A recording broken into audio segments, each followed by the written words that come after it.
అయినా మా ఇంట్లో పరిస్థితులు అస్సలు బాగాలేవే. సాగర్కున్న మా ఆయనకు ఊకే గొడవలు అవుతున్నాయి.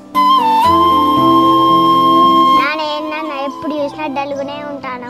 ఏం లేదురా, నేను ఇవన్నీ పట్టించుకోవద్దు. నువ్వు ఇప్పుడు మంచిగా చదువుకోవాలి, పెద్ద అయినాక మంచిగా జాబ్ చేసుకొని నన్ను అమ్మని మంచిగా చూసుకోవాలి. పెద్దగా అయినాక డాక్టర్ అయి మిమ్మల్ని మంచిగా చూసుకుంటా నాన్న. సరే నాన్న, కనీసం నువ్వైనా వచ్చి ధైర్యం చెప్పే మా ఆయనకి. రే సాగర్, అమ్మ ఆరోగ్యం ఎట్లున్నారు ఇప్పుడు? ఏమోరా, మా అమ్మ వెళ్తూ ఎప్పుడు ఎట్లుంటుందో ఏం అర్థమైతలేదురా. రే ఊకే తాపుకో 5,000 తాపుకో 3,000 ఏం అడుగుతావు చెప్పరాదురా? నేను చూసిన జాబ్ అట్లా ఉన్నది, చేసుకోరాదురా? చిల్లర ఖర్చులు కానీ వెళ్తాయి.